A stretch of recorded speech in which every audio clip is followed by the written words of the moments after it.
नमस्कार दोस्तों। राजनीति में जनता और नेता के बीच में जो रिश्ता होता है, उस रिश्ते को तोड़ने के लिए गलतियों की आवश्यकता नहीं पड़ती। बस एक पक्ष का स्वार्थ पूरा हुआ, हमारा रिश्ता अपने आप फीका पड़ने लगता है। जी हाँ, क्या दोस्तों भारतीय जनता पार्टी के नेताओं और उनके प्रमुख मुख्यमंत्री या उनके विशेष सीपे सलारों ने गरीबों के खिलाफ, आम जनता के खिलाफ जो रिश्ता बनाया था, क्या उसको तोड़ने की एक मुहिम जारी कर दी है? या फिर मैं कह सकता हूँ कि विशेष जाति या धर्म के खिलाफ इन्होंने एक जंग छेड़ रखी है। आखिरकार क्या है वजह कि उनके बच्चे बिना किसी एक्सपीरियंस के, बिना किसी डिग्री के, ठीक है, बिना किसी विशेष क्वालिफिकेशन के वो दिन प्रतिदिन अच्छे अच्छे पदों पर बैठ रहे हैं। और अब यहाँ पर एक आम जनता का एक बच्चा जो दिन रात एक कर रहा है, स्टडी कर रहा है, अच्छी रैंक ला रहा है, और फिर भी जब वो किसी एग्ज़ाम की तैयारी कर रहा है, अपने सपने को संवारने का प्रयास कर रहा है, तो उसको मिल रही है हताशा। एज़ फॉर एग्ज़ाम्पल, जैसे नीट का पेपर लीक हुआ, जैसे यूपीपीएससी का आरओ का एग्ज़ाम लीक हुआ, जैसे यूपीपीएससी का एग्ज़ाम लीक हुआ, बीपीएससी का एग्ज़ाम लीक हुआ, रेलवे के तो कहने क्या, एसएससी के तो कहने क्या। थिंक अबाउट इट, विचार जरूर करिएगा दोस्तों। लेकिन यहाँ पर हमारे बच्चों को रोज़गार मिल रहा है। कैसे मिल रहा है? हमारे बच्चे जब दंगाई बन रहे हैं, या फिर दोस्तों इनकी जो हरकतें हो रही हैं लगातार, वो आम जनता के बच्चों को या तो दंगाई बनाने में, या फिर जो इलेक्शन आ रहा है उनके चुनाव प्रचार करने में, इन आम जनता के बच्चों को रोज़गार प्राप्त हो रहा है। दोस्तों कलकत्ता में कल एक प्रदर्शन हुआ था। इस तस्वीर को आप ध्यान से देखिएगा। एक बीजेपी का एक कार्यकर्ता है जो हाथ में पत्थर लेकर के ऊपर पुश कर रहा है, मतलब किसी को मार रहा है, किसी पर हमला कर रहा है। दोस्तों ये वो युवा है जो बेरोजगार था, जिसको एक टास्क दिया गया कि आप प्रदर्शन करो, आपको इतना पैसा मिलेगा। समथिंग ऐसा होता है। कश्मीर के युवा आखिरकार हाथ में पत्थर लेने पर उतारू क्यों हुए? और यही छवि हम लोग इस समय पर हर राज्य के अंदर देख रहे हैं। किसी के हाथ में पत्थर है तो किसी के हाथ में झंडा है, किसी विशेष पार्टी का। दोस्तों चुनाव आते ही आम जनता की एक बड़ी ही भीड़ उनको रैली के अंदर दिखाई देती है। अगर उनसे ये पूछो कि आखिरकार जिसका वो नारा लगा रहे हैं, आखिरकार क्या उसने काम किया विशेष आपके एरिया में, तो शायद उसको एक भी काम ढंग से याद ना हो। बस रैली में जाने का 500 रुपये मिलेगा उसको, या फिर ये एरिया वाइज डिपेंड करता है कि किसी महानगर सिटी में या किसी हायर सिटी में तो ज़्यादा पैसा मिलता है रैली में पार्टिसिपेट करने का। अगर गांव देहात में छोटी सी रैली है तो वहाँ कम मिलेगा पैसा आपको। और ये दोस्तों हर जगह होता है। आई थिंक सो दोस्तों आपको भी ऐसे ऑफर आते होंगे चुनाव के दौरान, आपके फैन कॉल करते होंगे, यार वहाँ पे चुनाव रैली है, अच्छा चल रहा है, संडे फ्री होगा, वगैरह वगैरह। दोस्तों आम जनता के हाथों में केवल हथियार आ रहे हैं, डंडे आ रहे हैं, तलवारें आ रही हैं, किसी विशेष पार्टी का झंडा आ रहा है, लेकिन जो उसका अधिकार है, ये नेता उस अधिकार को आम जनता की जो आवाज़ थी, ठीक है, उस तक वो नहीं पहुंचा पा रहे हैं। मतलब कि जो आम जनता की डिमांड है उसको दबाने का प्रयास हो रहा है। आखिरकार दोस्तों ये जो पर्सनैलिटी है, ये पर्सनैलिटी कौन है आपको बखूबी पता होगा, है ना। ये हैं दोस्तों जय शाह, अमित शाह के बेटे। इन्होंने ना तो लाइफ में आज तक कभी बल्ला पकड़ा, ना ही कभी इंटरनेशनल खेला, ना कभी नेशनल खेला, ना कभी T20 मैच खेला, ना कभी IPL खेला, ना ही उन्होंने कभी गली क्रिकेट खेला। सीधे इनको इस पद पर बैठा दिया गया। मतलब कि बिना बल्ला उठाए BCCI के अध्यक्ष भी ये बन जाएंगे बहुत ही जल्द, ठीक है। और उसके बाद इनके बच्चे अच्छे अच्छे पदों पर आपको नज़र आते हुए दिखाई देंगे। और आपके बच्चे 100 पोस्ट जो निकलती हैं, सरकारी वैकेंसी निकलती है, उसके लिए 10 लाख बच्चे फॉर्म भरते हैं।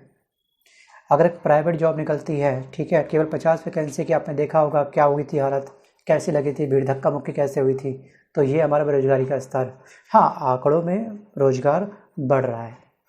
अब इन आंकड़ों में किसे रोजगार मिला वो तो ये तो राजनेता जाने या फिर ऊपर वाला जाने। तो आम जनता के जितने भी बच्चे हैं या फिर जो गरीब के बच्चे होते हैं, वो केवल आपको दिखाई देंगे अब इनके रैली के अंदर, या फिर विशेष धर्म का प्रचार करते हुए, या फिर धर्म को लेकर के आपस में झगड़े करते हुए आपको दिखाई देंगे। रोजगार को लेकर के कोई खास बात इस समय वर्तमान समय के नेता नहीं कर पा रहे हैं। मजबूरी क्या है? क्योंकि ये दोस्तों अपने अपने में लगे हुए हैं। जैसे कहते हैं ना कि अपना काम बनता भाड़ में जा जनता। लगता है कि ये मुहावरा इनके माइंड में परमानेंट मार्कर से बिल्कुल प्रिंट हो चुका है, मतलब छप चुका है। दोस्तों आपके सामने दो तस्वीर हैं। एक तस्वीर है स्वर्गीय अरुण जेटली जी की, इनका बेटा है रोहन जेटली इनके साथ खड़ा है। और देश के गृह मंत्री अमित शाह, इनको आप जानते होंगे, इनके बेटे हैं जय शाह। अभी हाल ही में दोस्तों T20 वर्ल्ड कप हमने जीता, ठीक है। ऐसा लगा जैसे जो फाइनल कैच जो लिया था, उस कैच के बाद में हमारी जो धड़कन थी, हमारी हारने की तरफ जो हमारी मेंटलिटी जाने वाली थी, वो तुरंत कन्वर्ट हो गई जीत की तरफ। उस एक क्रिकेटर की वजह से ऐसा लगा कि उन प्लेयर की जगह पर शायद यही खड़े थे और इन्होंने लिया T20 वर्ल्ड कप अपने हाथ पर कैच।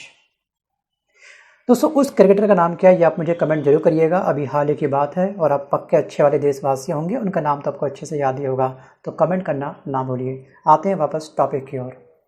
दोस्तों हम साफ साफ देख रहे हैं यहाँ पर कि अभी कुछ समय पहले ये जो जय शाह हैं, ठीक है, ये हैं BCCI के अध्यक्ष।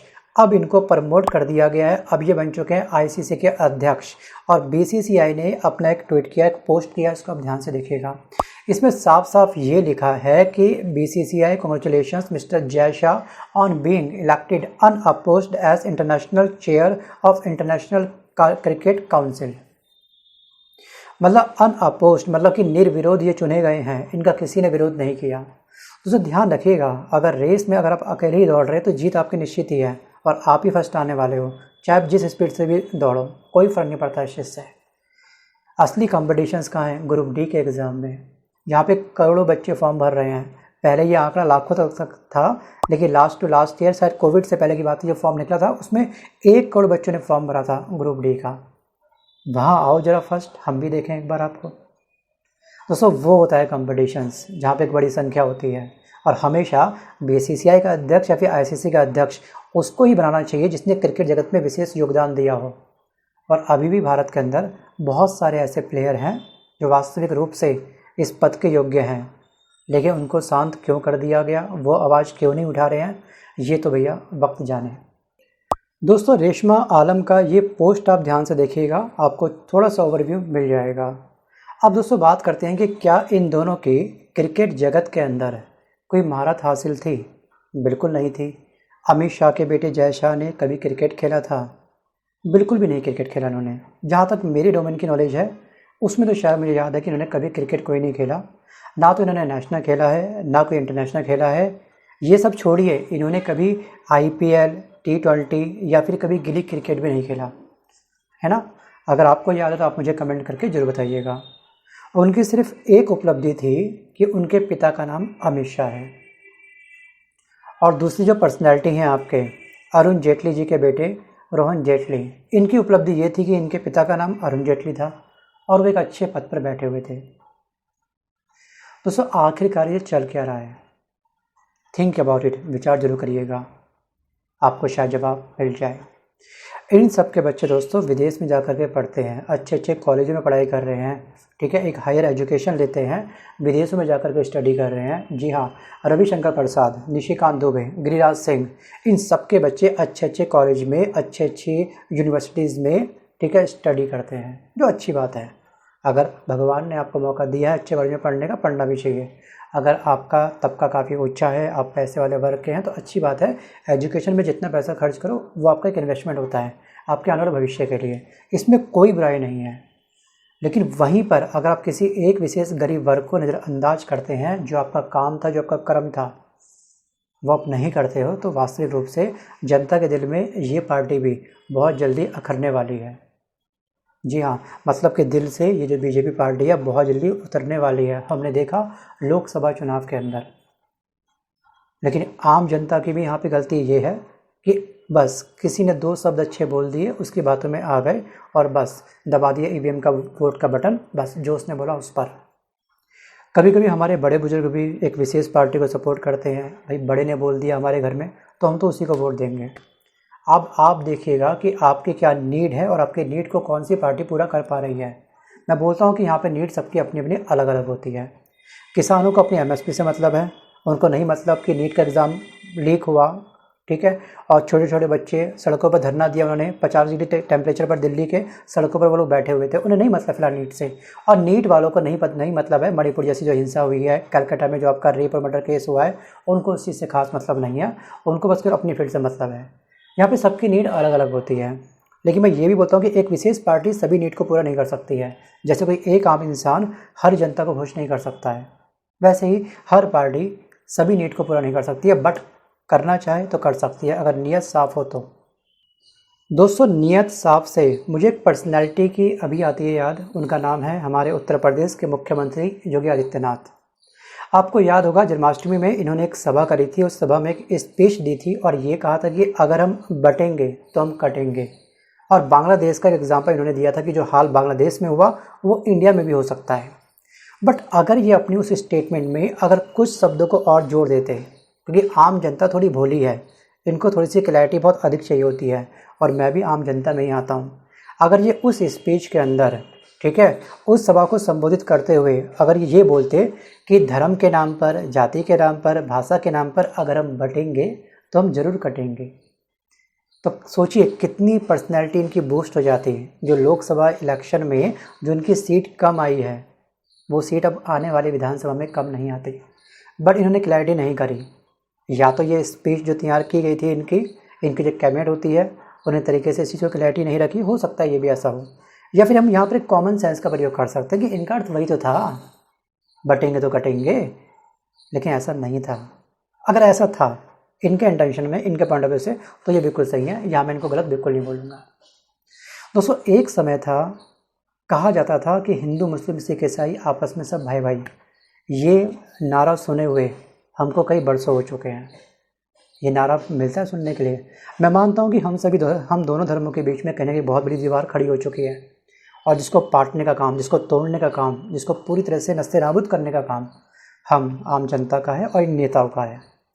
यहाँ पर हमको आम जनता को अपनी समझ को विकसित करना होगा, क्या सही है क्या गलत है, इस बात को जानना होगा और उसके आधार पर ही हमको ईवीएम का बटन दबाना होगा। दरारें जो पैदा हुई है वो बढ़ सकती है, लेकिन अगर एक बार नफ़रत की दीवार तैयार हो गई अच्छी कंक्रीट से, तो उसको तोड़ पाना काफ़ी मुश्किल होगा और नुकसान किसका होगा? हम आम जनता का। इनके परिवार वाले तो विदेश में बैठ कर के अपनी स्टडी कर रहे हैं या अच्छे पद पर बैठे हुए हैं। क्या कभी आपने देखा जो नोटबंदी हुई उसमें की फेमस पर्सनैलिटी एटीएम की लाइन में लगा हो? क्या कभी आपने देखा कि बॉर्डर पर कोई सैनिक शहीद हुआ हो, इनके परिवार का कोई बंदा हो, कोई सेना में भर्ती हुआ? नहीं हुआ। क्या कभी आपने देखा कि रोज़गार के लिए इतनी लंबी लाइन पर इनके परिवार में से कोई जन लगा हो? कोई नहीं लगा। दोस्तों आंखें खोलने के लिए बहुत सारी बातें हैं, अगर आप आंखें खोलना चाहो तो, क्योंकि कुछ जनता ने अपनी आंखों में एल्फी से पट्टी बांध रखी है। अगर आप पट्टी निकालेंगे और एल्फी लगी है स्किन के आसपास तो दर्द होगा उसको। वो इस पार्टी से काफ़ी खुश है। पहले समय की राजनीति में और अब की जो राजनीति चल रही है वर्तमान समय में, उसमें ज़मीन आसमान का फ़र्क है। आपको याद होगा स्वर्गीय अटल बिहारी वाजपेयी जी की आप कभी स्पीच सुनना ध्यान से, उनके कभी आप कविताएँ पढ़ना।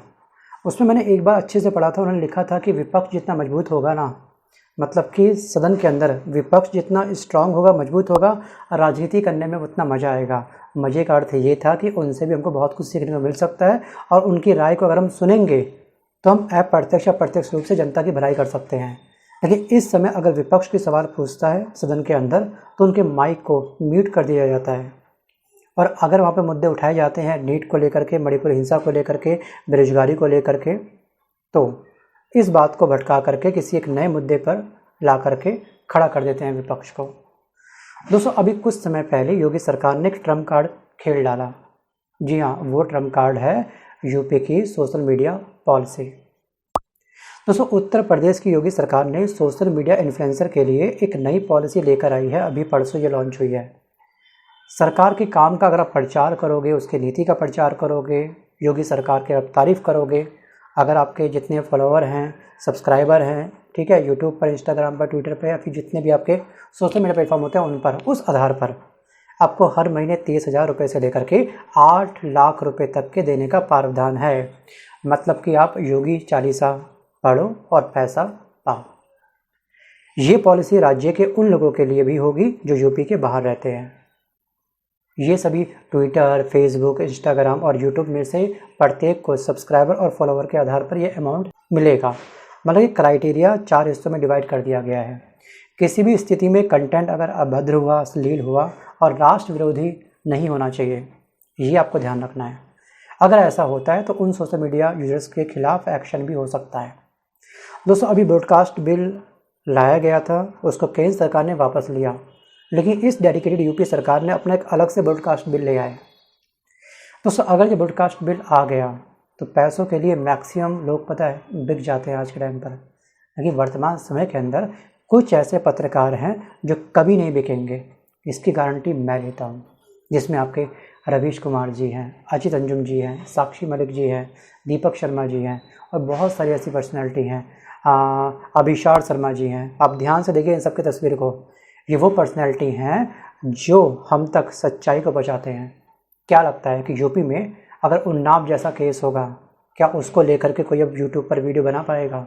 हाथरस जैसा केस होगा या फिर फर्रुखाबाद जो परसों भी केस हुआ है, ठीक है, जो भी गाजियाबाद में आज कुछ घंटों पहले जो केस हुआ है, क्या उसकी न्यूज़ आप तक पहुंच पाएगी? गोदी मीडिया तो वो अपने हिसाब से चलेगी, सरकार के हिसाब से काम करेगी, लेकिन यूट्यूब ही एकमात्र ऐसा माध्यम था जो आप तक सच्चाई पहुंचा रहा था। आप बताइए कैलकाटा के बारे में, जो कैलकाटा में जो डॉक्टर मर्डर और जो रेप केस हुआ था उसकी न्यूज़ आपको कैसे मिली? इंस्टाग्राम से। इंस्टाग्राम में केवल 90 सेकंड का वीडियो, आपने कितना डाटा कलेक्ट किया, उसके बारे में कितनी सर्च करी? रील्स देख करके नहीं ना, आप आए वापस यूट्यूब पर, तब आपने देखा कि अच्छा ये संजय रॉय है, अच्छे उसने पहले ये किया था, ओह माय गॉड कितना तगड़ा हिसाब है इसका। तो यार डिटेल जो हमको प्राप्त होती है वो यूट्यूब के वीडियो के माध्यम से प्राप्त होती है। अगर आप देखोगे ना, न्यूज़पेपर भी बहुत ही कम आर्टिकल छपे थे उसको लेकर के। जब ये देखा कि यार ये कलकत्ता की न्यूज़ बहुत अधिक टीआरपी पकड़ रही है, चलो फिर आया फ्रंट पेज पर इसकी न्यूज़। 9 अगस्त को ये केस हुआ था और हमारी जो राष्ट्रपति हैं द्रौपदी मुर्मू ने परसों अपनी स्पीच दी है इसको लेकर के, इतनी दिनों बाद। अब तक इनको इस बात का भनक नहीं थी क्या? पक्का भनक होगी। तो कहीं ना कहीं दोस्तों हमको अपनी समझ का प्रयोग करना है और उसके आधार पर ही हमको चुनाव करना है कि हम किस नेता को वोट दें और किस नेता को वोट ना दें। दोस्तों आज के इस वीडियो में बस कर इतना ही, बट जाने से पहले आपसे एक छोटा सा सवाल मेरा ये है जिसका जवाब आप मुझे कमेंट पक्का करिएगा प्लीज़। दोस्तों यूपी का जो नया ब्रॉडकास्ट बिल अलग से आया है, इसमें यह कहा गया है कि किसी भी स्थिति में कंटेंट अभद्र नहीं होना चाहिए, अश्लील नहीं होना चाहिए और राष्ट्र विरोधी नहीं होना चाहिए। दोस्तों आखिरकार कोई कंटेंट राष्ट्र विरोधी है या फिर नहीं, इसका क्राइटेरिया कौन डिसाइड करेगा? लाजमी है कि यूपी सरकार करेगी, योगी सरकार करेगी। लेकिन अगर आने वाले भविष्य में अगर कोई व्यक्ति उन्नाव जैसा, ठीक है, जो घटना घटित हुई, हाथरस जैसी जो घटना घटित हुई, आपको याद होगा फर्रुखाबाद में 2 दलित बच्चों की जो लाशें हैं वो पेड़ से लटकी हुई मिली है, लेकिन पुलिस वाले बोल रहे हैं कि ये आत्महत्या है, हत्या नहीं है। बॉडी पर बहुत सारे निशान हैं, उनके पेरेंट्स चीख कर बोल रहे हैं कि ये आत्महत्या नहीं बल्कि हत्या है। पुलिस कुछ करे, सरकार कुछ करे, लेकिन ये न्यूज़ ठंडे बस्ते पर जा चुकी है। या फिर दोस्तों गाजियाबाद में अभी चंद घंटे पहले एक इंसिडेंस हुआ है। अगर कोई व्यक्ति इस घटना को लेकर के सोशल मीडिया पर अपना एक वीडियो बना करके डालता है तो वो क्या व्यक्ति राष्ट्र विरोधी में काउंट होगा? आप सभी युवा मुझे कमेंट करके पक्का बताना, अपनी राय मुझे पक्का भेजना। मिलता हूँ जल्द एक नए वीडियो के साथ, तब तक के लिए धन्यवाद।